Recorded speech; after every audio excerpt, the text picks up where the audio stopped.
man.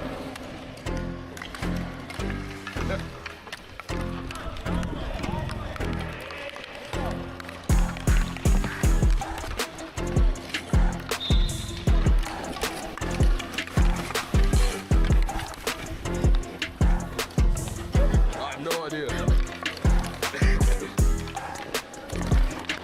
Oh.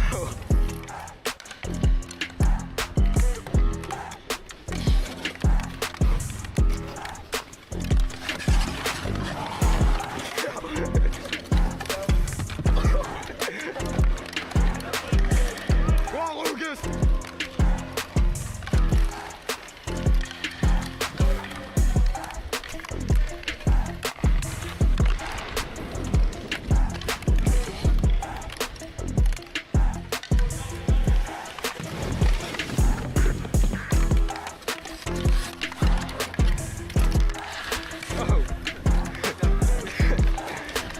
Man coming. At me.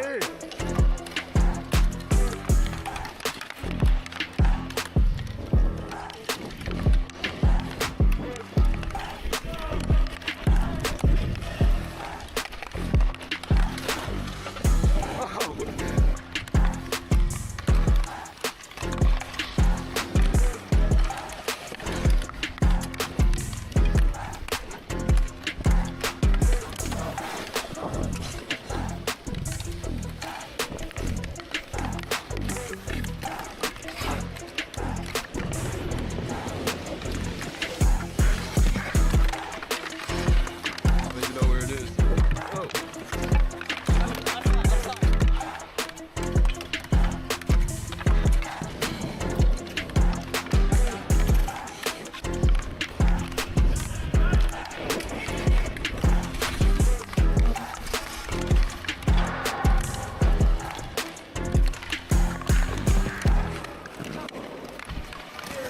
Oh, that's it.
Our mission at the Shriners Hospitals for Children Canada is to really make the lives of patients and families the best that it can be and really lift up patients who need our services to fulfill the most optimal version of themselves.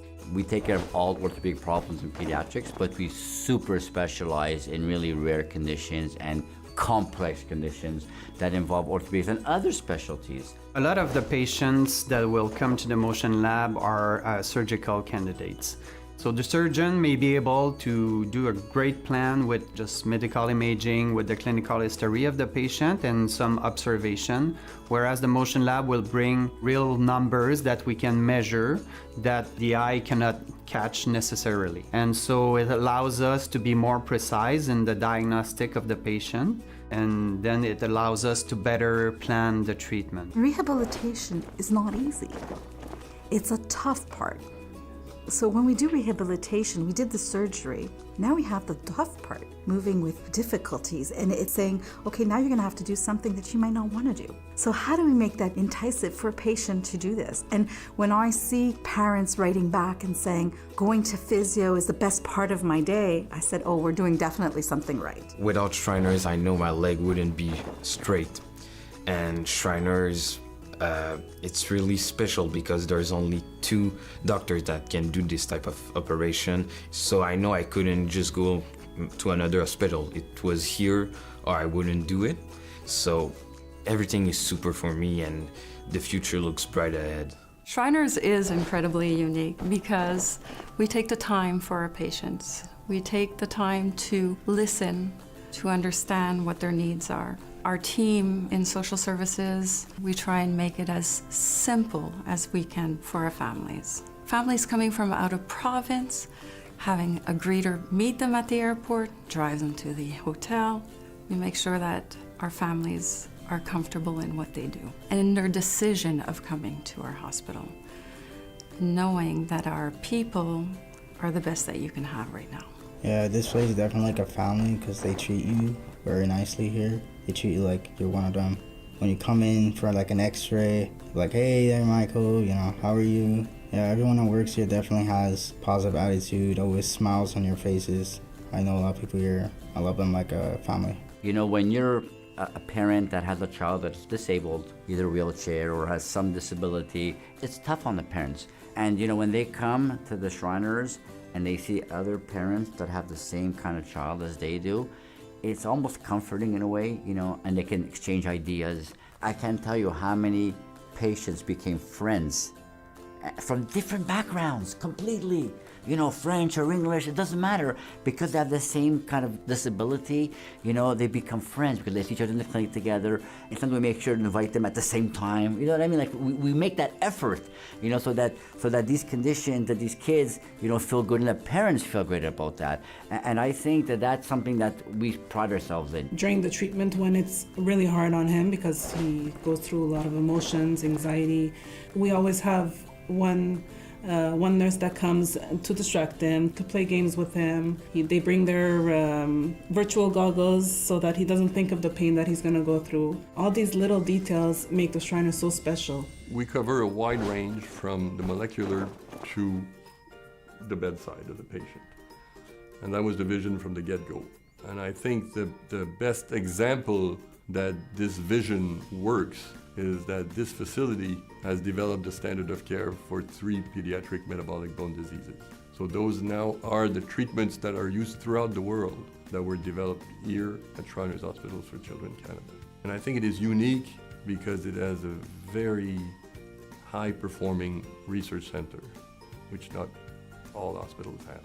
We are becoming experts, and in certain cases we are identified as the leaders in North America in rare and complex bone-related disease. For certain, we have the biggest group of patients for osteogenesis imperfecta in North America. But that being said, we want to be identified as a leader in pediatric orthopedics so that when your kid has a rare disease or complex, it's obvious that you're going to come at Shriners. And we want to be the place in Canada. That's part of our vision. Shriners is special because they have like the family kind of vibe. Here you're really going to have care. You're going to be informed. You're going to have support. That is really important. They are human here, not just nurses, not just physicians, not just doctors. They are human. They have human values, and this is what makes them different than others. The Shriners are really the one that has my heart. What we offer children and families goes beyond clinical care. I'm just really grateful to work here because people from every department, everyone really has this passion of giving back, whether it's people who work in maintenance, in the kitchen, in audiovisual services, in research, in clinical, at the reception. Every person has a role and makes a difference. And when you see this teamwork and everyone coming together with their energies, everyone wants to make a difference in the child's life. And it's really obvious from this kindness and this motivation to do better. To me, this is what really makes the Shriners special.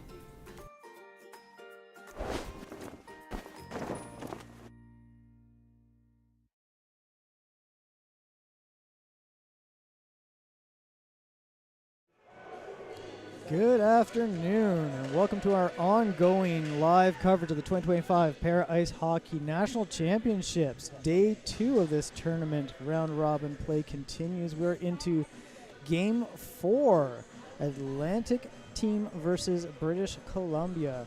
This one's going to be a good one. My name is Steve Rombeek, joined by Logan Ring. We are your commentators for this game here. Getting underway shortly. Logan, I'll pass it over to you, and we'll get this play started. Number six from Atlantic took that power play, but it went immediately to BC. BC coming out with some high energy, but so is the Atlantic team right off the bat. Number 6 from Atlantic team took a shot at BC, but it was too far to the left. Yeah, I think that, I don't know, that might have caught a post or maybe even gone in. We got a stick on that from the goaltender. Number 10 from BC trying to return fire, but blocked by number 14 on the Atlantic team. BC passing to number 20. In the boards now, closest towards us. Number 10 from BC looking like they're going to retrieve the puck, but stopped by number 6 in the Atlantic team. We're on the Atlantic side right now, and there's a fight for that puck right behind the net. But the Atlantic team flicks it up, and the Boutelier, I believe, in the Atlantic team is going in to try and score, but it's stopped by the goalie of BC. Great effort there by Boutelier. There's just a good test of the goalie first thing in this game, and we do have Mitchell Garrett from Surrey, BC in net for BC. He's been playing all tournament. And in net we have Ryan Cashin from Lincoln, New Brunswick for the Atlantic team. What a great forward pass. They know Boutelier's got the wheels, and so they're going to drop that puck out in front. They've been doing that all tournament. Atlantic is into their 4th game of the tournament right now, whereas BC is on their 3rd game. Atlantic team had the opportunity to face Ontario with a great, gritty game going on this morning. It was a phenomenal game to watch. Little fights, lots of checks. Here you can see the rosters for the teams coming up on your screen now as we have some conversations. It looks like the referee is just getting a little attention there. Might have gotten a little cut or something. Don't want the blood dripping on the ice. Get him wrapped up and back into the action. So we'll see if the opportunity for Atlantic to have that great game and then coming out of that win against Ontario, that really gives them a boost. And they're looking for another W on the board here. Number 17 from number 12, from the Atlantic. Looks like they're taking that puck. Yeah, Bags bobbled a little bit on that one. There's a race to the puck. Atlantic is just so fast right now. Yeah, we're going to see a lot of speed from both these teams this game, Logan. Both teams relying on their speed and stick handling abilities. That being said, there's a great hit against the boards there. Puck right into the boards. That was James Gamel from Quesnel, BC. There's a pass attempt. But Team Atlantic, 12, right into the boards. Yeah. And 18 really throwing the body around. Gamel just punishing the Atlantic players down deep. BC going in for a shot, it looked like, but they seem to be stopped by Atlantic players. Absolutely. Great collapse by the defense there on the Atlantic team. Number 12 going for a breakaway pass, but intercepted by BC. A good thought there by Williamson, putting the puck out, looking for the change. Coming they up just couldn't connect. Center ice now for number 7 of BC. And score from BC. Yeah, that was a long shot. First real test for Cashin, and I know that he wishes he had that one back. He thought he had deflected that one up and over the net, but it ended up right in the back top corner. Let's have a look on the replay. Looked fairly calm coming down here. And just a long shot. Just looking to challenge the goalie early, and that's exactly why you want to just see those pucks get put on the net. You never know when goalie's going to make a slight misjudgment, and sure enough. Team Atlantic going into the boards.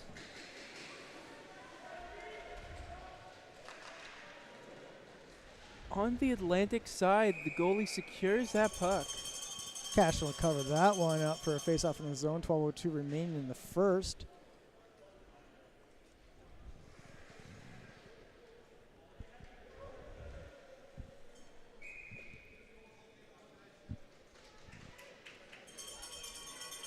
All right, face-off deep in the zone. Number 9 there from BC. Number 6 from Atlantic secures the puck. Right to Boutelier. Coming up right side of the ice. Tries to pass it to number 67, but number 9 intercepts from BC. Going to Boutelier again, number 7. And just lobbing it at the Atlantic goalie. Yeah, and that'll be called on the offside before that happens. Boutelier showing some wheels early in this game. Atlantic's really going to have to pick up on their offensive play, in my opinion. They're really looking for those breakout passes and really relying on their speed and the singular efforts. Throughout this tournament, that's going to wear away at them and give them some great opportunities, and they've been managing to get some wins on the board. But how that plays out in the longevity of this tournament is yet to be determined. Number 7 from BC has control of the puck. Coming up the left side. Was to be make contact from number 5. And I thought it was out of the rink there for a second, but it stayed in. Yeah, I'm not sure what the call ended up being on that one, to be honest, but off the player and up high, we'll have a face-off regardless. On the Atlantic side. So far, lots of speed in this game. 1-0 is the score on a single shot. First shot went in the net. Number 3 from BC trying to take control of the puck, but number 22 from Atlantic trying to secure that.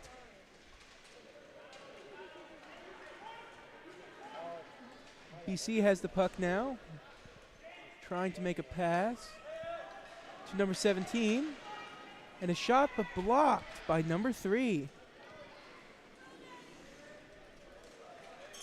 Roberts will get that out of the zone.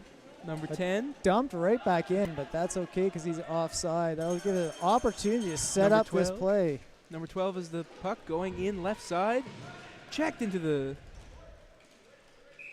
It's an icing, I believe. Yeah, Beggs dumped that down just over the red line, just before the red line. So as a result, gets an icing. And here you can see the leaderboard. As I mentioned, Atlantic, this is their 4th game. They do have 2 wins and a loss. Quebec with the 3 wins thus far. No losses there. Manitoba in your 3rd place with 2-1.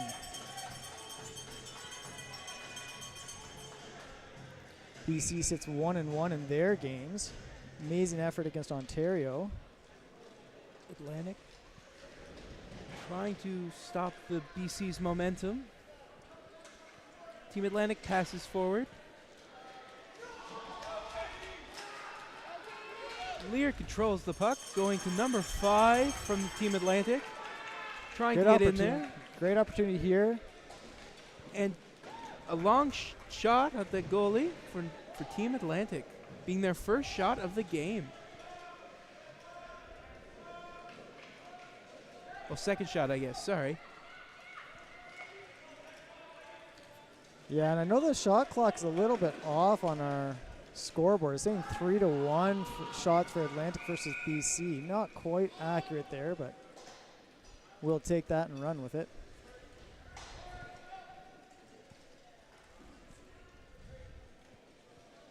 Stop to play here. Opportunity to get some fresh players on the ice. We got 2 fast teams that are relying on their speed. Gonna want short shifts. Get as much energy going as possible.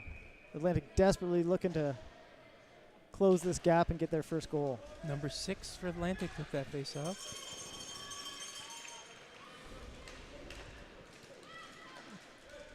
Number 14 looking to intercept. Number 7 looking to intercept. Secured by the goalie. Yeah, that was a great save by Cash, and seeing that through a little bit of traffic, getting the glove on it. Wake-up call from that first longer shot.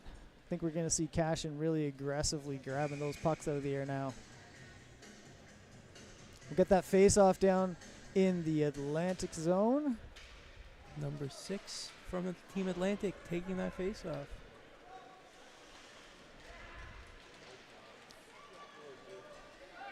Number 67 has control of the puck right now for Team Atlantic. Number 6 looking for a breakaway pass. There's a lot of defensemen now.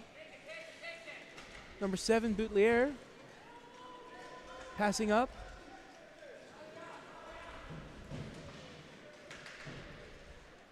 Number 4. Yeah, number 4 right now looking to intercept that puck. Number 19 at the boards. This is a very fast-paced game, folks. Yeah, you're right, Logan. We're going to see that back and forth all game. Number 14 tried to do a pass there. And secured by the Atlantic goalie. A lot of traffic in front of the net there. Great job by the defense on the Atlantic team to collapse in again. Blocking BC's path. Not letting that shot get through. Trickles through, and Cashin will glove that one to put a stoppage on this play. We got a couple players changing up here. Switching of teams from both sides. Atlantic looking to win this face-off and get that pass down that ice. Get one of their lead pass, breakout passes. Doesn't go their way, and another long shot to test Cashin. Had to really reach for that one. Just on the edge of his glove. He's lucky that didn't trickle out the back and find the net. And we'll try again for this face-off down in the Atlantic zone. Get their win and get that breakout pass going. Let's see what this line can do for us. Number 5 from Team Atlantic taking this face-off. Getting it out of the way. Picked up by number 10 by Team BC. He's going to go in and try to shoot, and it's deflected off the goalie. Number 22 from Team Atlantic trying to get control of that puck. Number 5 has intercepted the pass.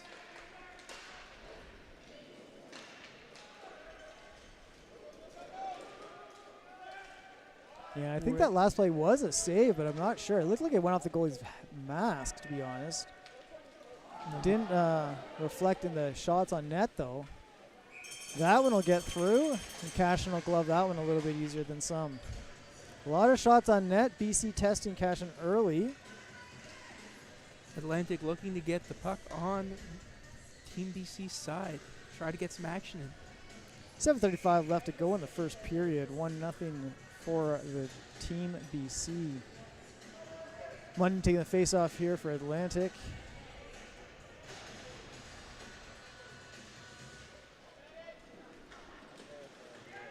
Trying to get that puck up for Team Atlantic.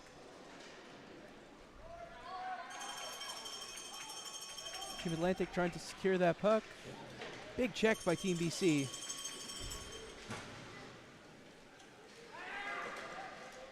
Team Atlantic going back to defense.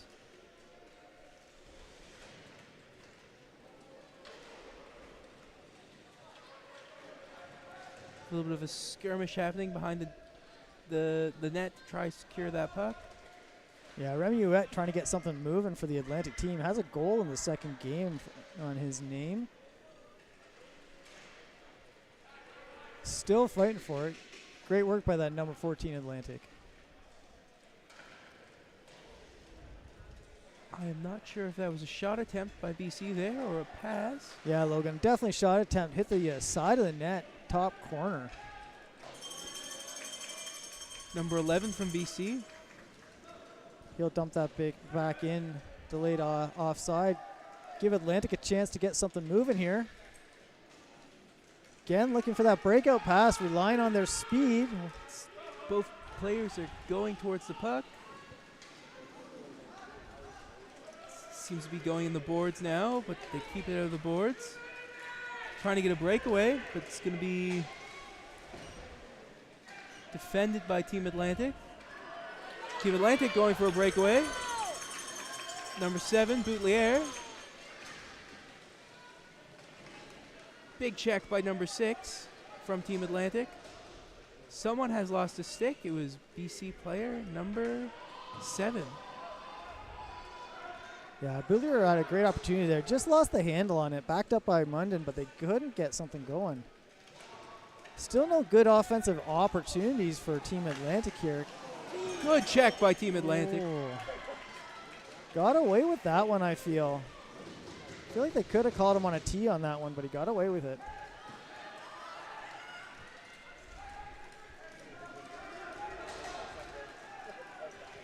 Team BC looking to get a pass in. And scored by Team BC.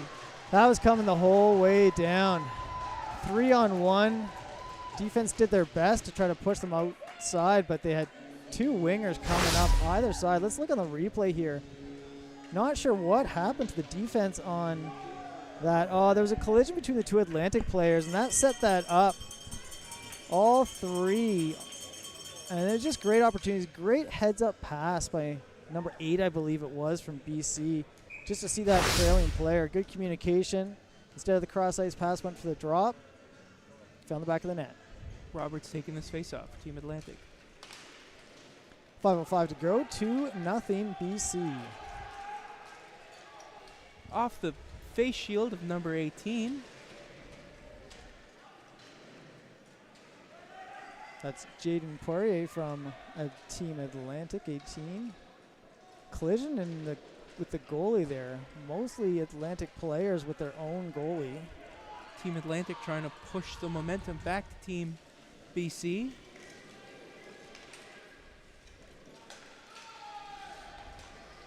Another collision by Team Atlantic players.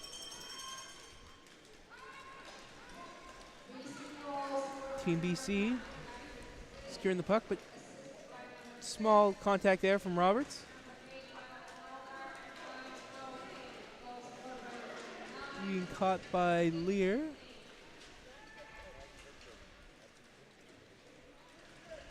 And a shot attempt there by BC, but it hit the top of the post on the other side. Team Atlantic trying to come up and get the puck on Team BC's side.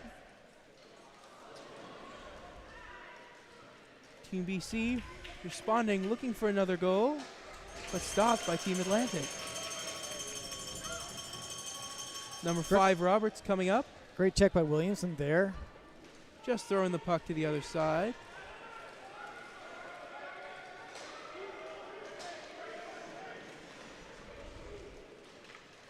Maybe an interception attempt. Number 20 from BC, trying to line up a shot, but too far to the right. Team BC just seemed to be just in the right spot to catch that puck. But a pass by Team Atlantic to Boutlier, number 7, to number 14.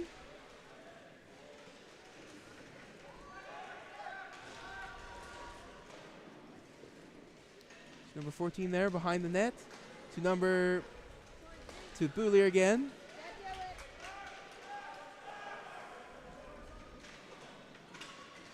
To number 6. To Braggs. Oh, just missed by Braggs. To number 63 for Team Atlantic. To number 14 from Team Atlantic. Just offside. They had a trailing player back there. Delayed offside, and that's going to be called offside. That was a much better offensive effort by Team Atlantic, Logan.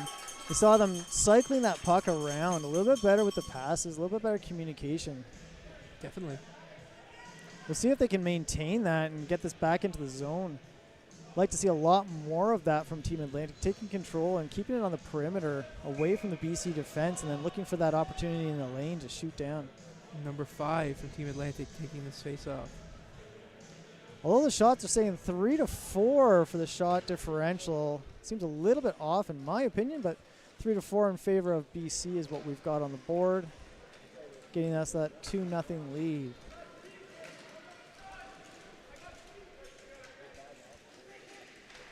Team Atlantic trying to stop Team BC's momentum there. And a shot attempt by Team BC, but stopped by the goalie. Yeah, great effort there on number 9 from BC. That's Patrick Asing from Peterborough, Ontario, playing for BC. Good control of the puck under the sled. Nice thing about sled hockey, being able to use both of your hands, slide that puck back and forth under the sled to keep it away from your opponent, and did that very well. Keeps the defender away from the puck. Was able to get that shot away. Coming up to Team BC's side there. Number 6 on a breakaway. Intercepted by 10, it seems. Get number 7 with a shot. And blocked by the BC goalie, but it's still going. Still in Team BC's side with a pass to number 67. In control of BC at the moment.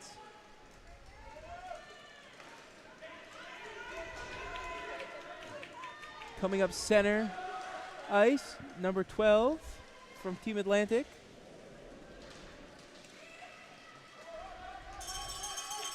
Shooting the puck forward to Boutelier, whose speed is just incredible.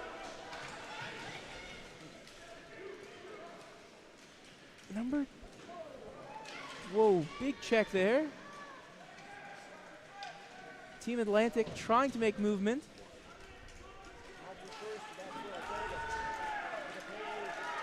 Six on a breakaway. And score by Team BC. Finds the net there. You know, that was a great offensive effort by Team Atlantic. They could just not get those passes going and find that net, but there was some good plays there. Back and forth between Boutelier and Munden. You see a replay on that goal. It's just a little bit of an unfortunate situation with Boutelier, and 6 was able to come away with it. Won the boards play on with the body, and then just that breakaway, and Cashin made a good effort, but beat high on that glove side.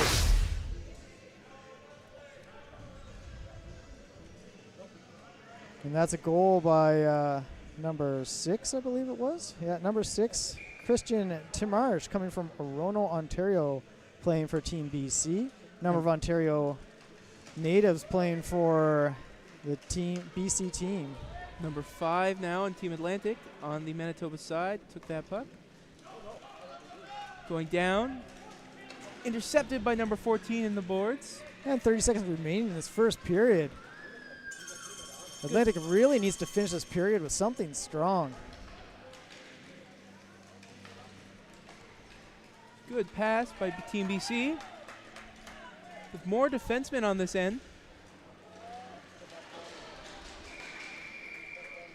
And that'll knock the net off with 11.7 seconds remaining in this first period. You know, Logan, I'm not sure what the coaches are going to say to Team Atlantic when they go into the dressing room after this first, but they've got to dig deep and find something to get this team going with a 3-0 deficit. They definitely do.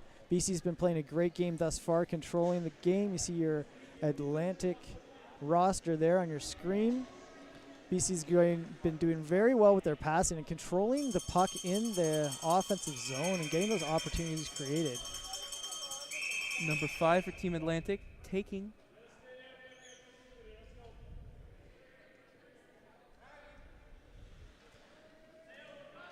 A little switch up on the face-off there. Fighting for the puck. Frittenberg looking to obtain the puck there. Number 11 for BC, and that is the round.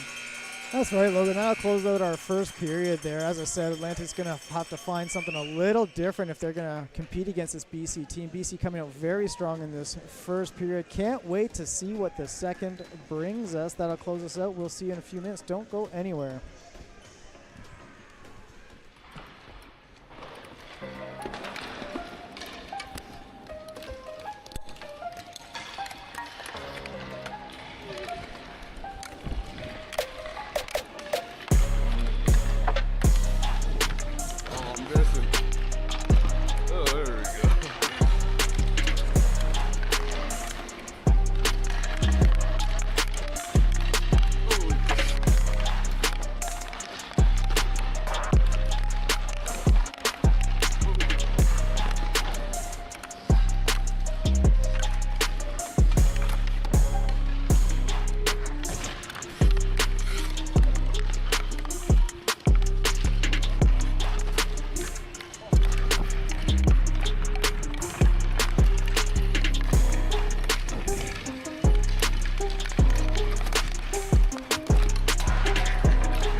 Our mission at the Shriners Hospitals for Children Canada is to really make the lives of patients and families the best that it can be and really lift up patients who need our services to fulfill the most optimal version of themselves. We take care of all orthopedic problems in pediatrics, but we super specialize in really rare conditions and complex conditions that involve orthopedics and other specialties. A lot of the patients that will come to the motion lab are surgical candidates. So the surgeon may be able to do a great plan with just medical imaging, with the clinical history of the patient and some observation, whereas the motion lab will bring real numbers that we can measure that the eye cannot catch necessarily. And so it allows us to be more precise in the diagnostic of the patient, and then it allows us to better plan the treatment. Rehabilitation is not easy. It's a tough part. So when we do rehabilitation, we did the surgery. Now we have the tough part, moving with difficulties, and it's saying, okay, now you're gonna have to do something that you might not wanna do. So how do we make that enticing for a patient to do this? And when I see parents writing back and saying, going to physio is the best part of my day, I said, oh, we're doing definitely something right. Without Shriners, I know my leg wouldn't be straight.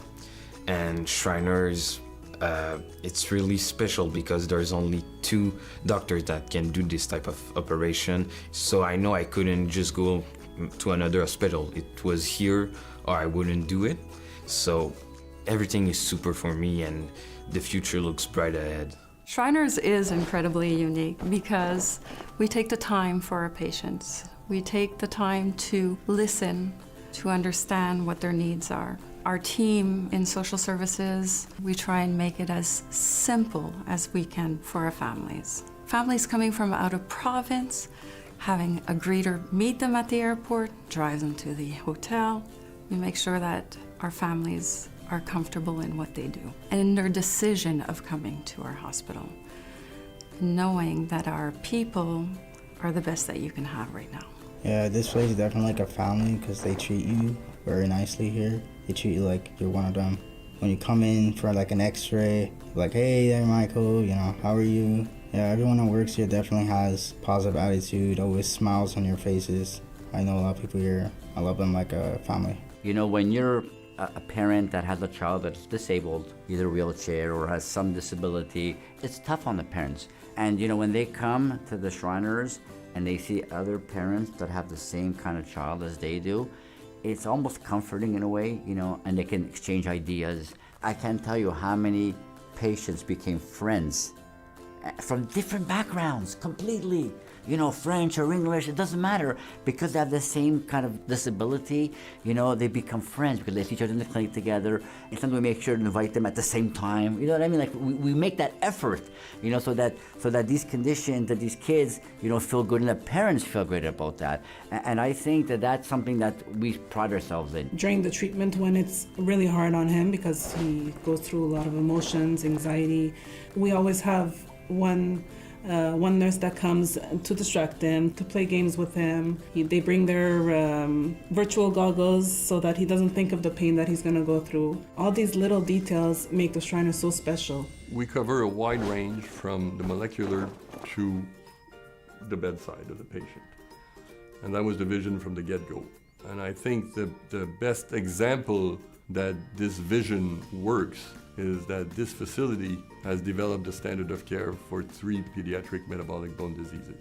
So those now are the treatments that are used throughout the world that were developed here at Shriners Hospitals for Children Canada. And I think it is unique because it has a very high-performing research center, which not all hospitals have. We are becoming experts, and in certain cases we are identified as the leaders in North America in rare and complex bone-related disease. For certain, we have the biggest group of patients for osteogenesis imperfecta in North America. But that being said, we want to be identified as a leader in pediatric orthopedics so that when your kid has a rare disease or complex, it's obvious that you're going to come at Shriners. And we want to be the place in Canada.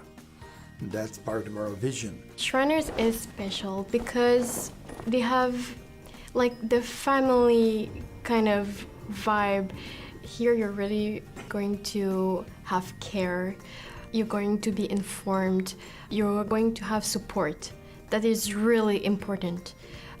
They are human here, not just nurses, not just physicians, not just doctors. They are human. They have human values, and this is what makes them different than others. The Shriners are really the one that has my heart.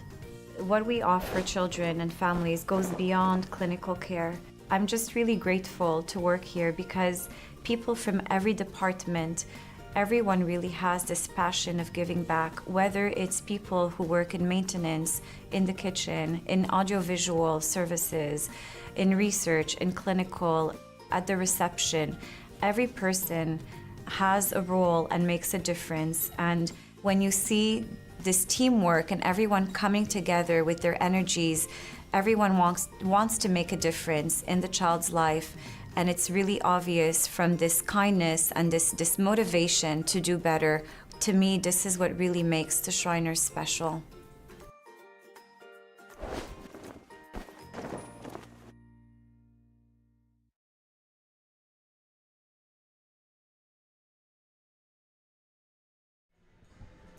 And welcome back to our live coverage of the 2025 Para Ice Hockey National Championships here into day 2. We are on game 4 of today's round robin play, British Columbia versus Team Atlantic. So far, we've got a great game, 3-0 lead for British Columbia. A couple of breakaways there and an early kind of fluttered shot high that goalie wasn't able to handle and went in the back of the net. We've got 5-3 on the shots. The shots is not quite accurate in my opinion, so we're not going to be looking at those too much. I think there's been a lot more shots on net than that, especially from the BC side. My name is Steve Rombeek, and I'm joined here by Logan Ring. We'll be giving you your play-by-play. How about this, Logan? Are we looking forward to the second period? I sure am. The energy of both teams in this the last period was phenomenal, but Team Atlantic just didn't seem to be able to capitalize on being in the zone of BC. Yeah, absolutely. You see those rosters coming up on the screen now. BC had a lot more energy, had good control. Atlantic could not get something going. They had played a great game this morning, really fought hard against Team Ontario, coming up away from with a win for Team Atlantic early this morning, but can't get it going today. Number 9 from BC took that face off. Number 6 from BC trying to get a pass. Yeah, challenging Gashin early there. Gashin in net for Team Atlantic. To number...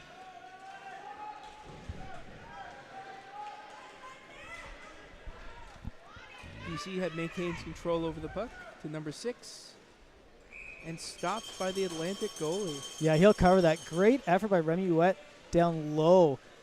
Maybe a small player, but he is feisty. He was able to control that offensive player from BC, push him away from the net. And as a result, that allowed our goalie for the Atlantic team, Cashin, to get that puck and stop play. We will come down low for this face-off. Opportunity for the players to change.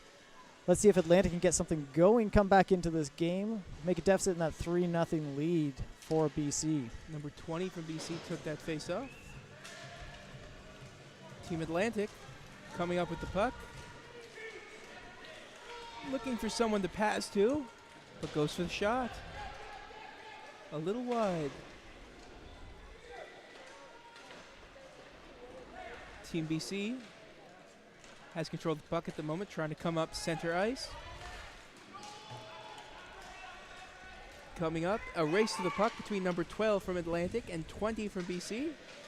Big body check there by number 18 for BC.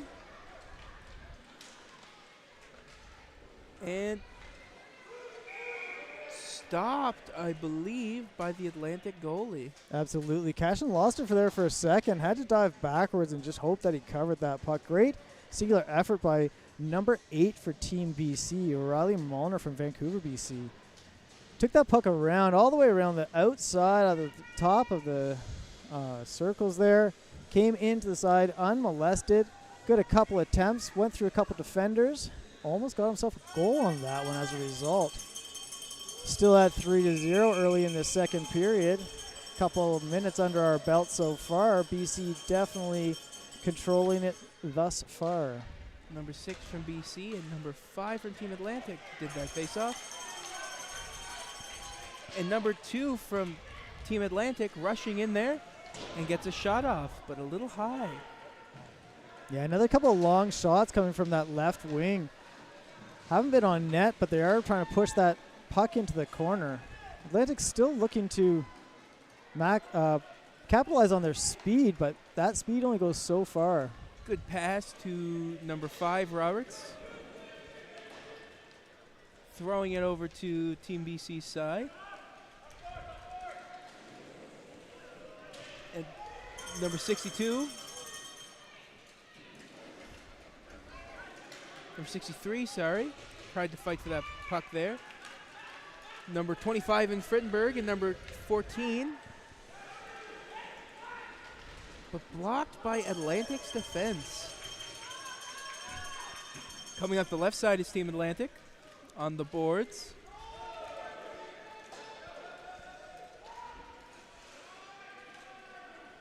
Caught by number 10 of Team BC. Yeah, number 6 with the forecheck there. Munden looking to get something going, get this Atlantic team riled up. Going in physical, looking for that pass. Number 7, Boutelier, lead to the puck. Great lead pass by Munden there for Boutelier. Wasn't able to make anything of it substantially.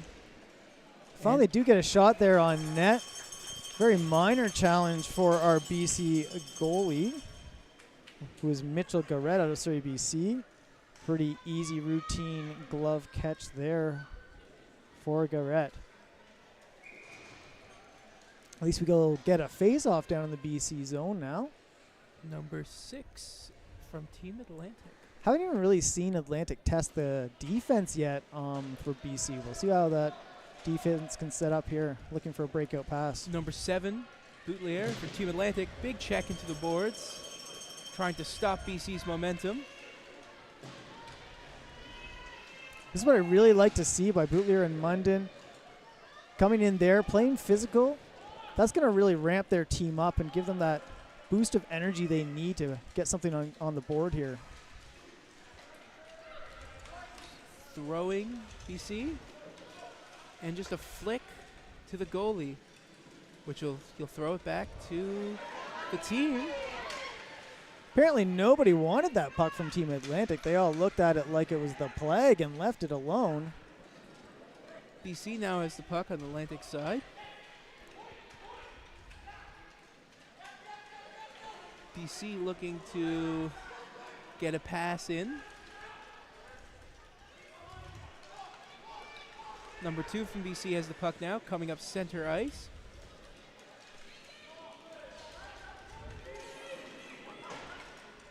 And secured by the Atlantic goalie. And we'll get a stoppage of play there. Probably get a shift change, and we'll continue on mostly down in the Atlantic end.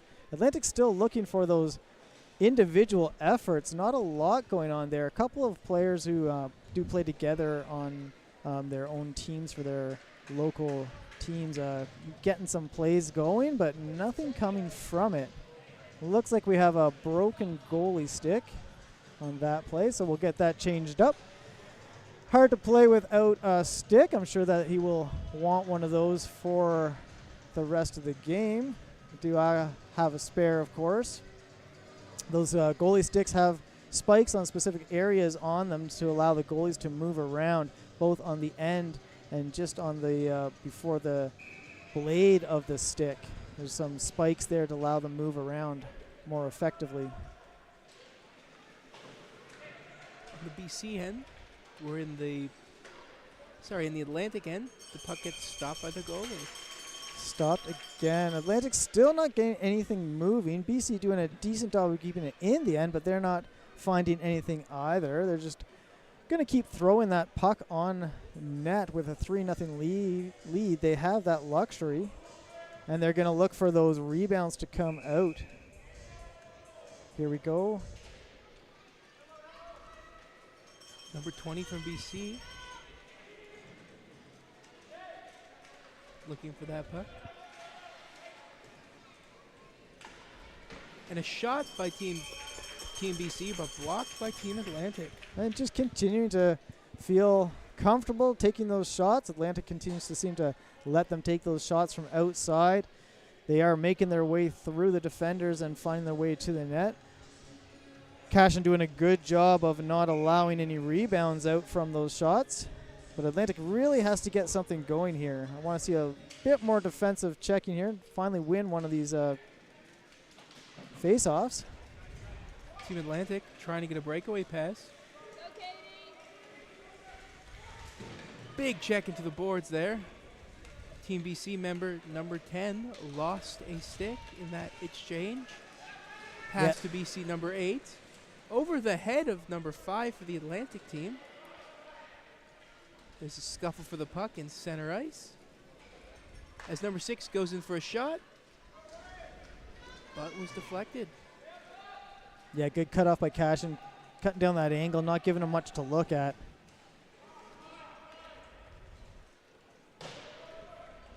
Number, looks like 16. Nope. Number 20 from BC is going to get that puck and pass it back to number 8. Number 5 from Team Atlantic. Looking to send that back to BC's side. There's a change out in players for Team Atlantic. Number 6 is now on the ice. Team BC looking to get a shot in, but it's intercepted by, checked by number 6 from Team Atlantic. Looking to see a little bit more from Blaze Roberts to get going in this game. He has 2 goals from game 2 and 1 assist. Haven't seen him much today. He hasn't really been on the board. Not really there making the plays that he did in day 1. Wonder if he's a little bit tired. Hopefully he's not injured in any way. That is an icing call. That'll bring us back down. As you can see, our tournament schedule for today, National Para Hockey Cup 2025. We've got this current game, Atlantic versus BC. We are behind schedule. Alberta, Ontario coming up technically at 4, but it is obviously not going to start at 4. It will be immediately following this game. 8:47 left to go in the second period as we come back into play. Number 22 from Team Atlantic. Tried to get that puck there. Number 3 from Alberta passes to number 12. Sorry, BC. Getting my Western provinces mixed up now. We'll forgive you since you're from Nova Scotia. They're in the boards now, trying to move that puck.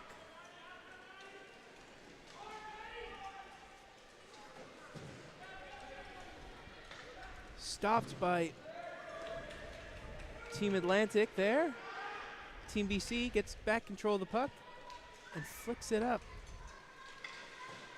The goalie tries to secure the puck. It's currently behind the net there. Number 9 from BC. Ref allowing to play and must be loose enough that there's allowing them to play that. Well, we'll bring that out finally. Number 6 from Atlantic trying to intercept that puck. Number 5, and the shot was taken, but it was too wide. Number 43 from Team Atlantic maintaining control of that puck to number 22 from Team Atlantic, passing it up to number 6. Number 6 coming in, trying to get a breakaway pass, and just off the stick of the goalie of BC. Another shot in by Team Atlantic. Yeah, and a great effort by Munden, but again, a singular effort. We're looking for that breakaway. Had some support, but nothing going there. Big, long shot from Team BC. Did see a rebound on that one, but controlled. Team Atlantic coming in center ice. With Bootlair. Back to Bootlair. Here's a good effort here by Team Atlantic, getting the players down into the offensive zone. Hopefully they can set something up. We are in the boards now. Coming out, and right into the glove of BC's goalie. Well, and they'll get a shot on net there, but so far their shots have been fairly high. Glove side, not really challenging our BC goalie, Garrett, there. And that's happened a couple times. It will give them a face-off down in their zone. And I believe that, on the intermission there between the periods, Atlantic was pretty slow coming out of the dressing room. I think the coaches had a lot to talk about with their team. They got beat on 2 breakaways in the first period. And I think that their coaches had something to say about their defenders creeping up on the offense, looking to get those offensive plays going. And it left them open in the back end. Team Atlantic trying to make something in BC side. A race for the puck there.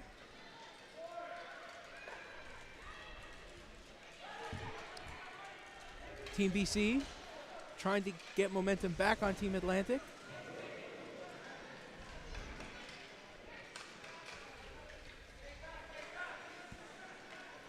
Team BC going behind net, up, back through the boards.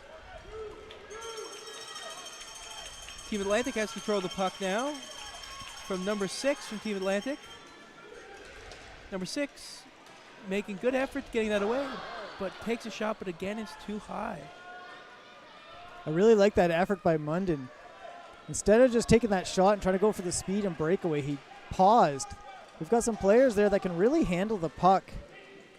And I think it's in their favor to start slowing that down in the offensive attack.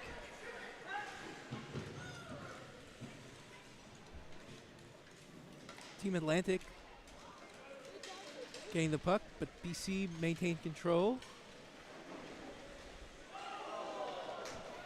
Very good effort shot there. A little chip shot almost found its way into the net.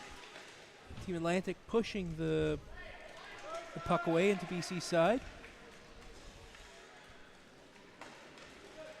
Team BC looking to try to get a breakaway, but it's pushed away by the goalie. Great pass there to create that 1-on-2, but just the speed beat both the defenders. Cashin able to get a stick on that to poke it away.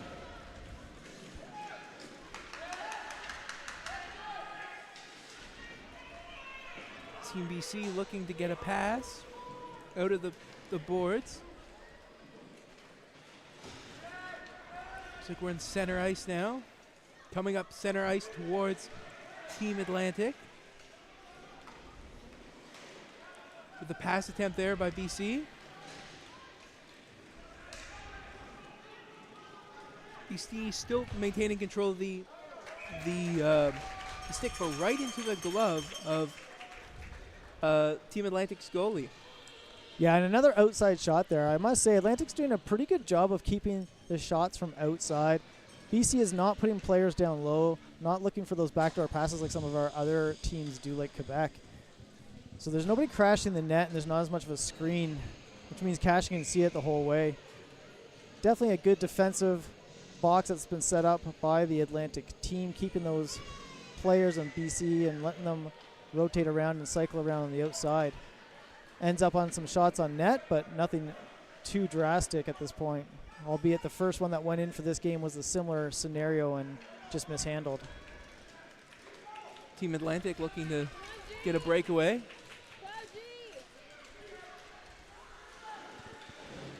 Sounds like a big check in the boards there, but Boutelier still maintains control of the puck.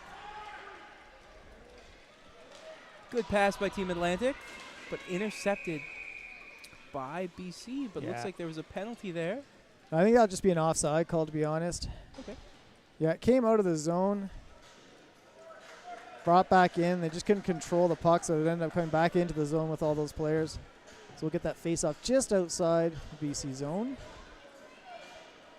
Team Atlantic still looking to get a point on the board. Only 6 shots on net according to our scoreboard.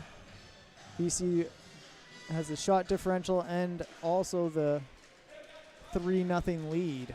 Number 9 from BC took that face off, but number 6 from Atlantic gets a shot in and blocked by Team BC's goalie. And that'll be gloved down again in the BC zone. 3:18 to play in the second here. Atlantic's still looking to get something going. They've had a couple opportunities where they've had multiple Atlantic players on the offensive, and that's what they really need to do, is to get that puck down there, get a few of their players down, hold the puck a little bit longer, and start cycling and using their passing skills and stick handling skills. Number 14, Team Atlantic. Number 12. Number 6, the strategic check there. Trying to come up the right side. Team Atlantic looking to stop the breakaway, but a whistle was called. It looks like that's coming all the way back here. Not sure if it was a hand pass. Normally offside would just be at the other circle. Regardless of what it is, we've got a face-off down in the neutral zone. And it was a good opportunity for BC for another breakaway, but Atlantic players were there. I must say I'm looking to see a little bit more energy out of some of our Atlantic players that have been really active in previous games. That's including Bags there, who's now on the puck. Definitely showing a desire, but maybe a little bit of Big check by Team BC. maybe getting a little tired in this tournament. Pass up by Team BC to number 20. To number 5, strategic check by Team Atlantic. To number 16. A little scuffle for that puck for the goalie. Yeah, Cashin had a good save there, but then just couldn't hang on to it. BC has a really good cycling in the offensive zone. Their players continue to move. They'll drop down low towards the goal, cycle back around, and look for that lane pass. They're doing a great job of cycling around in that offensive zone, and it's paying off. None of the goals for them have come from that style of offensive play. And we've got a little bit of an equipment issue with the netminder for Team Atlantic, so we're going to allow Cash in there to get fixed up.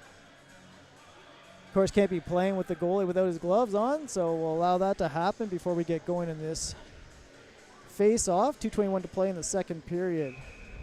14-7 is the shots on the board. Team Atlantic. Good pick away by the goalie in Team Atlantic.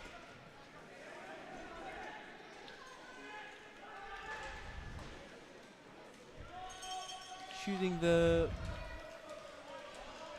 It's going to have enough momentum for icing. Yeah, and you know, early in the tournament, you would have seen a couple of Atlantic players, or at least one Atlantic player, going full out towards that puck that got put down there, and there was just nobody chasing it this time. Good save by the Team Atlantic goalie. Again, a long shot, and as I've said before, BC has that luxury of just keep putting those pucks on net. They're going to continue to do that. They'll be happy to do that for the rest of the game if that's what Atlantic is going to allow them to do.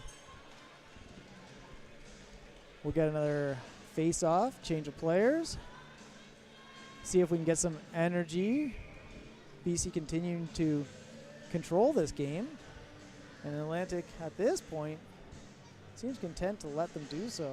Can't find that extra something to get their game going. Number 9 from Team BC took that face off. A little scuffle for the puck there.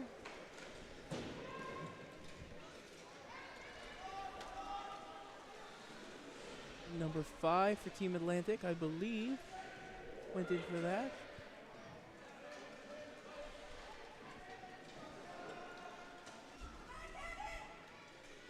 Number 9 for Team BC. And that'll be glove there.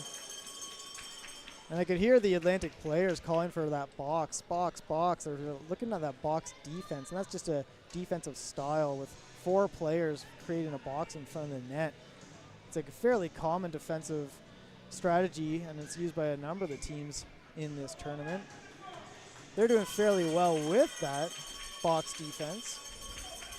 Number 9 seem to have won that face-off, but BC gets the puck.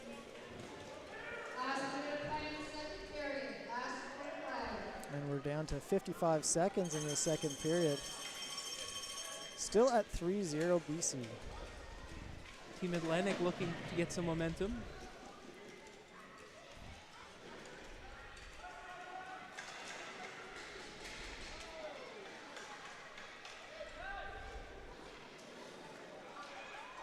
And stopped by the goalie from Team Atlantic.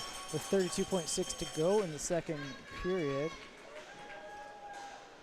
Don't see Atlantic really getting anything going in this last 30 seconds of the play, Logan. See what they can come up with the third period. I just feel like they're looking tired. I don't know that they're going to, as I said before, I mean, their game relies on speed and stick handling and singular efforts. So I don't know that they're going to find that extra energy for this fourth game. Number 20 from Team BC. Team Atlantic. 2 defenders on the puck. Number 12 from Team Atlantic looking to intercept. And you saw them collapse there. That's where that box defense really shines, is that player coming into that box. Number 7, Boutlier to number 12.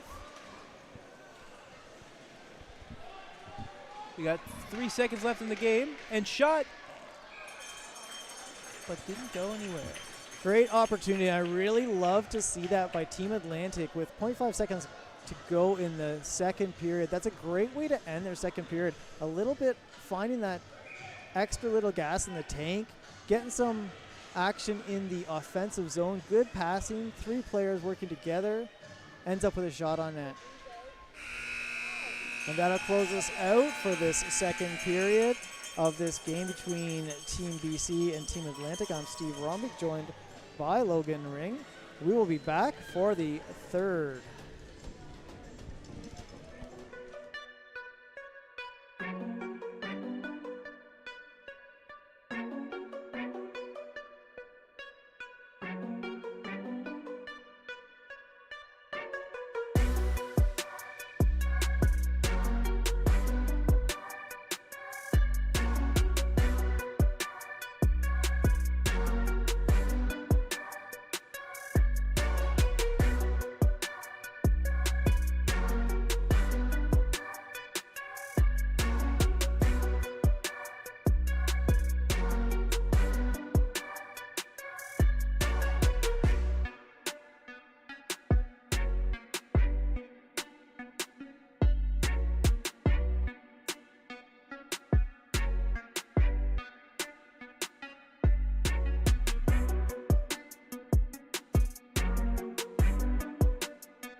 And we're back at the 2025 Para Ice Hockey National Championships here at the LCLC in Bridgewater, Nova Scotia. Live coverage, day 2.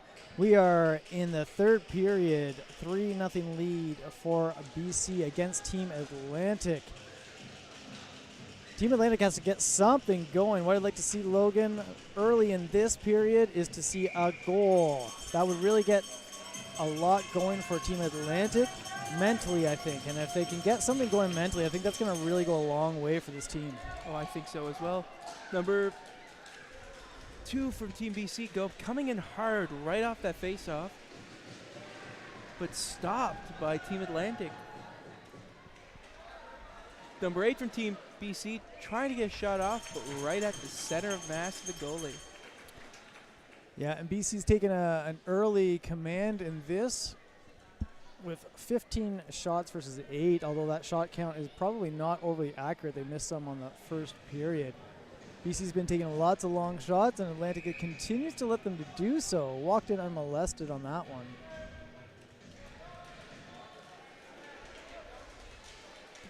Team Atlantic trying to get control of that puck there. And again, another long shot from BC that was a little too high. Number 22 from Team Atlantic trying to fight for that puck there from number 2 of BC. Seems to be a battle going on for that puck. Passes to number 20 and right into the glove of Team Atlantic's goalie. Good collapse by Malor and Frittenberg there on defense, forcing that shot from further out. Not much of a screen. Pretty early for our Atlantic, pretty easy, sorry, for our Atlantic goalie Cashin to grab that with a glove. Get some new players on the ice, see if this line can get something going. Looking for some breakout passes for Atlantic and looking for BC to continue to control the perimeter, make good passes, which they've been doing it throughout the second, holding that 3-0 lead. Number 9 from BC in this face-off. Looks like it's won by, no, not won by Team Atlantic, won by BC.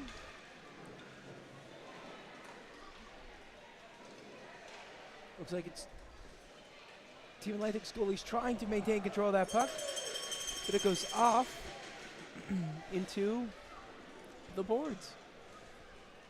Team Atlantic chasing that puck down. Number 14, Boutelier. Number 11 from Team BC taking a shot from a long distance. Easily deflected by the goalie there. We're in the boards now. Puck kind of landed on the BC player, number 13, but he lost control of the puck. Back to BC player number 17. Number 6 for Team Atlantic gets intercepted by BC. Yeah, Munden and Boutelier are looking for that breakout pass. And a long, long shot past the blue line from BC at Atlantic's goalie.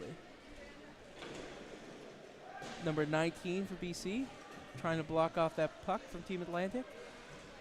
Number 14 sending it back to number 11. BC has control of that puck now again. Getting chased by number 7. BC doing a great job of keeping it in the zone, not permitting those breakout passes and not permitting them to get anything going. Team BC trying to go back to Atlantic's side there. BC keeping 2 defenders quite deep that are going to be off your screen. They're pulling back way out of the zone.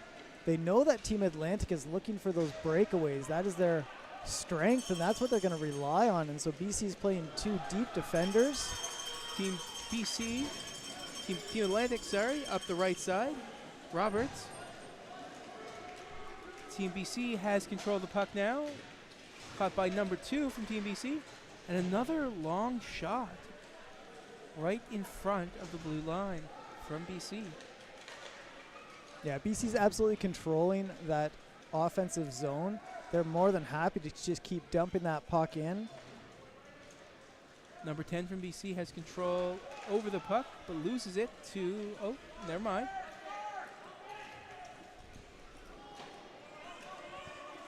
Number 2 from BC getting the puck on BC side, followed by number 22 from Team Atlantic. Not a very physical game this time around, it seems. And the icing play.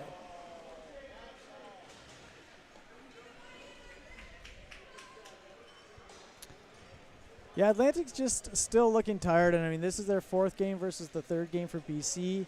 That could play a part in that. We've got a long day, and this is going to be the last one for Atlantic for today until the seeding on the following day. It's going to be a good opportunity to get some rest for this Atlantic team, but my goodness, they just can't find the gas tank right now. It is on empty. Number 22 for Williamson.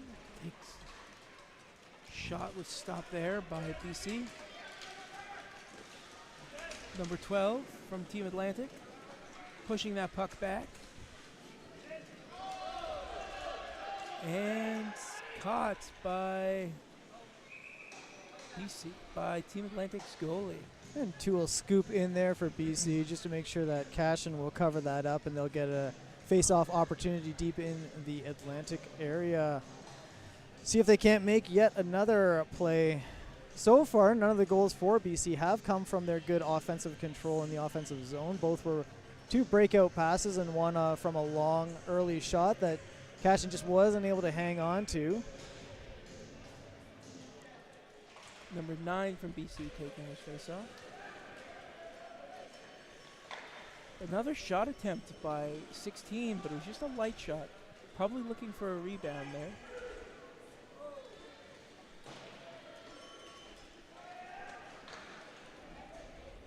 Number 9 from BC, maintaining control of the puck. Number 7 from Team Atlantic, Bootlayer, following. Yeah, and Team Atlantic doing a great job. Throughout the game, they've been doing a great job on that box defense. When they're in their zone, they do a great job with that collapsing down, keeping those shots from the perimeter, not allowing anything to come through the ice for BC anyway. Quebec was able to get a little bit more going on Team Atlantic's box defense, but BC's had to been pushed to the perimeter with it. Now an opportunity. Team Atlantic going for it. Just the speed coming out of Team Atlantic.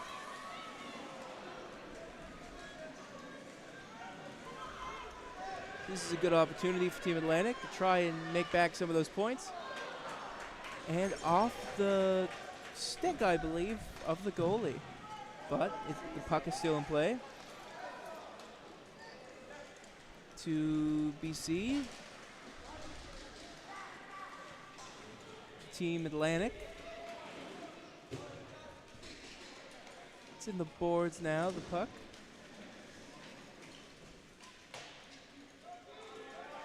Number 7, Bootlayer. Maintain the puck.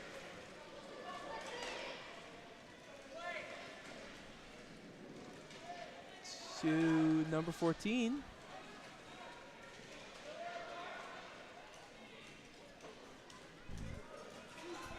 That was a great offensive effort by Team Atlantic. I'd really like to see that. That's exactly what they should have been doing all game long.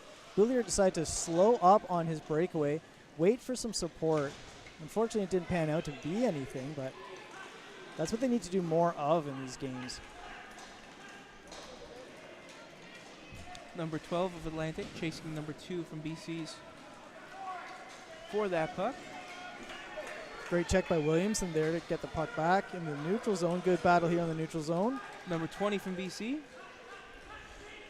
to the far side board. Nice drop pass there for BC. And they'll shoot it long in there, looking for the rebound, and good crash on the net there. Still holding at 3-0 for the BC. 8:36 to go in this third period. Energy levels are dropping a little bit for both of the teams now, but BC can afford to do so. They're holding back, playing fairly defensive, making sure that there's no opportunity for the breakout pass. And it looks like we're going to get a goalie change here for Team Atlantic. We're going to give Cashin a break. He's faced 18 shots, but actually a lot more than that, I believe. And in comes Ken Norton from Halifax, Nova Scotia, number 19, the goalie now for Team Atlantic. Gets his water ball tossed across the ice. Don't want him to get dehydrated down there. And we'll get going. You see the Team Atlantic roster there on your screen. And as I said, that is Ken Norton coming in. Give him an opportunity to get some shots in this round robin play before we get into the seeding games of tomorrow. Number 5 from Team Atlantic took that. Number 12 from Team Atlantic passes up to number 22. It's intercepted by Team 10. Sorry, the player number 10 from Team BC. Yeah, and behind the play, BC got away with a little bit of a potential holding there along the boards. Oh, what a great play. Beautiful pass across center ice. And just in the right spot. We're going to see that on the replay here. Just a lovely, lovely goal. Such a beautiful goal in this one. Great effort. Turned the wrong way. Beautiful across the ice. Yeah, defense just looking the wrong way on that one. Trailing player comes through the left wing. Welcome to the game, Ken Norton. That one's a tough one to stop on any day. And we'll get going here. 8:08 to play in the third. That brings us to a 4-0 lead by BC. Atlantic's just not playing the same they have in the past couple of games. They had a really, really tough game this morning against Ontario. Fought out for the win, which was phenomenally done. Number 6 took a beating there. Number 6 taking that face off, Team Atlantic. Big check by BC. Boutelier. Big check again by BC.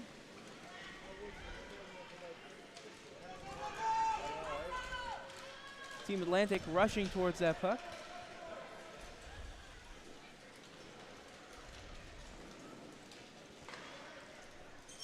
Pushing that puck forward.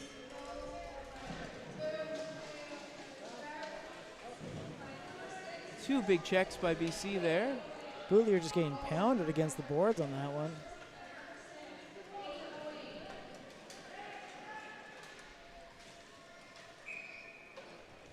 Looks like we've got a possible penalty coming. Yep, we're going to get a penalty on that one. Looks like an interference on number 12, I believe it was, from BC.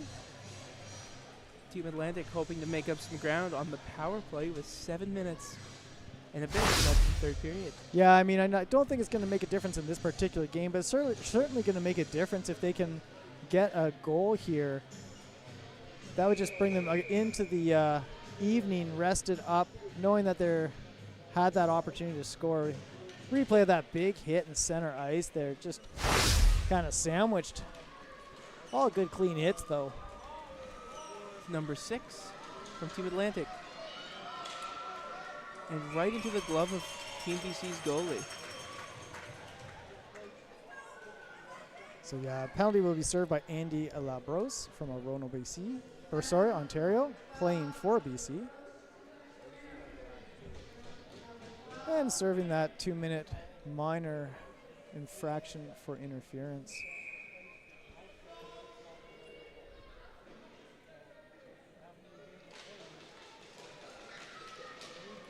Number 12 for Team Atlantic. Great job by Bax to keep that in. Number 6, and shoots, and off the goalie's stick, I believe. Yeah, stick and blocker and just up into the netting there, so that's going to be a face-off in the zone. Atlantic doing a good job there. A couple passes that just aren't on target. Everything's just not quite as sharp as we've seen from Atlantic. I mean, this is the very end of a really challenging 4-game set that they've had. They've had some very, very challenging physical games. Both teams rushing towards that puck.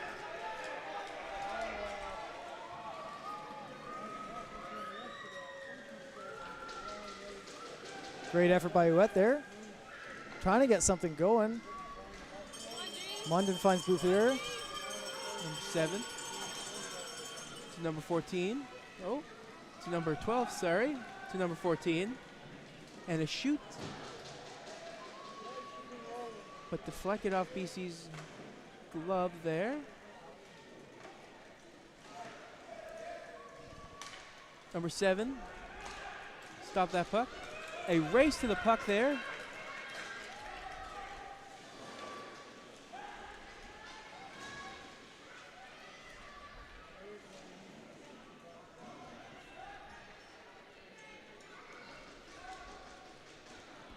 Team Atlantic looking to push the puck back to BC's end. Good forecheck there. 24 seconds of the penalty. Atlantic really not able to get anything going here. Number 14. Up to number 6 there, but now it's number 7. Roberts a little bit mishandled that one. Now our opportunity. Up to Roberts. And just cut short by number 8 of BC. There's a skirmish for the puck here between number 7 from the Atlantic team and number 2. Yeah, Roberts came out huge in game 2. A couple goals there. Just not seeing that same energy level from Roberts on Team Atlantic. And BC has just been controlling everything they do, shutting them down every step of the way. Team Atlantic looking to get the puck. Big check by Team BC.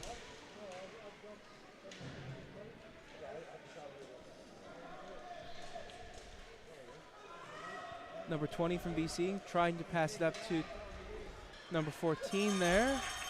It's a race to the puck. 4:30 left to play in this We're third past period. the blue line now, with Roberts maintaining control of the puck. Losing a stick. And getting the stick getting pushed away by number 9 from BC. Battle along the boards. It is offside, so they're going to get that opportunity to bring it out of the zone. Number 18. And goal by BC. Good effort, good shot. Looks like it tucked in under the glove there, I think. We'll see on this replay. Just a good effort by BC. Pops it outside. Decent effort by the defense to keep it outside, but nobody was really going after the player. Just willing to let them shoot on poor Norton. Making sure that Norton had an opportunity to get a stop there, but not a great thing to do for your goalie. Would have liked to see a lot more physical play there, 2-on-2. BC maintaining control of the puck. Good check by number 22 from Team Atlantic. Number 9 from BC. Light check by 43. 22 from Team Atlantic, throwing the puck forward.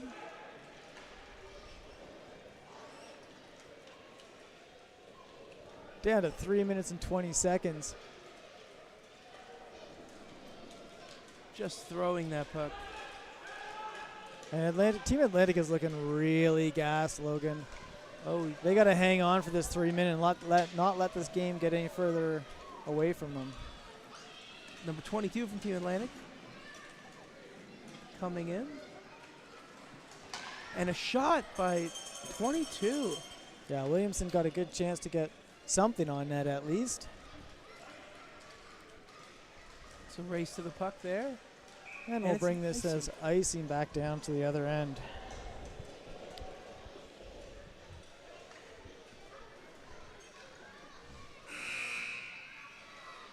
And we are at 5-0, BC leading Team Atlantic. Shots on the board are 20-12. Not an exact reflection, but certainly a reflection of the way the game has been going. BC definitely in control the whole way, looking very comfortable in this game. Certainly don't seem as gassed as Team Atlantic. 2:48 to go in the third here. See if, as I said, it'd be really good for Team Atlantic just to get a shot and a goal. It would be amazing to end the game on that note. But looking at their energy level, I don't know that that's going to happen, Logan. They're definitely feeling tired. Number 25 looking to intercept number 9, and they do it successfully for the time being. Boxing in there.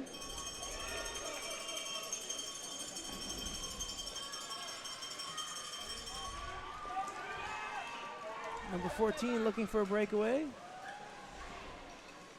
Just lost the handle there on that one. Number 7 to number 5.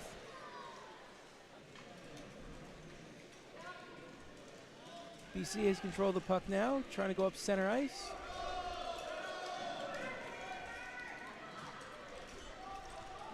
To number 14. Throwing the puck to number 6. Munden struggling a little bit with that one. BC ends up with it. BC trying to get, looks like they're trying to get one more goal in with 1 minute and 35 seconds left in the period. Yeah, and you know, at this point, they're not going to force anything. They're going to be happy to just waste time and make sure that they play a very defensive game. They certainly don't want Atlantic to get that goal that's going to give them that mental boost at the end of this one. Number 10 from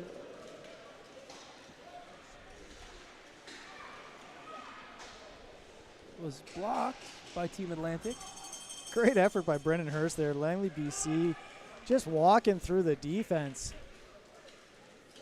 Didn't get a shot off, but that's okay. Pass to Boutelier with 50 seconds left on the clock.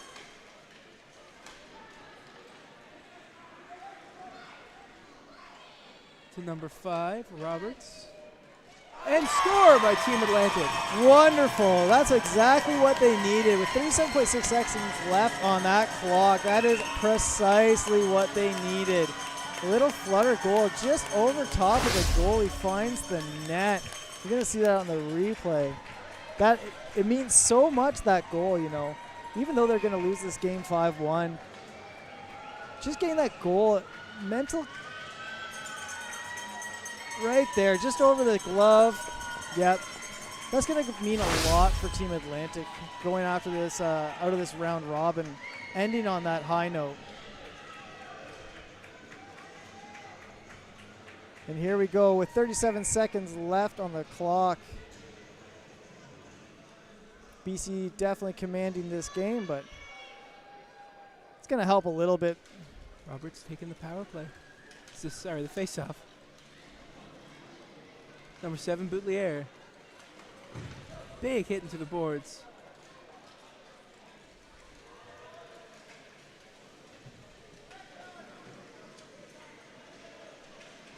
Fight in the corner with 18 seconds left in the clock. BC's happy to just waste the clock down at this point. 9 seconds left. And that's going to pretty much do it for this game. So one last shot down the ice, and BC's going to take this game 5-1, Logan. BC definitely had command of the game the entire time, looking very comfortable in the offensive zone, playing great defense, taking those early lead in the first. And, you know, Atlantic just never showed anything to come back in the second and third. They played some great offensive, had some great offensive moments, but just couldn't connect with anything. And BC very comfortable in that game. We will see BC again tonight at 8 p.m. And that will do it for our game here. We will be back immediately following this game to see Alberta and Ontario, which should be a great game. Any last words, Logan? I'm glad to see Atlantic get that one goal in at the end. Absolutely. Couldn't agree more. My name's Steve Rombeek, and with Logan Ring signing off of this one. We'll see you next time.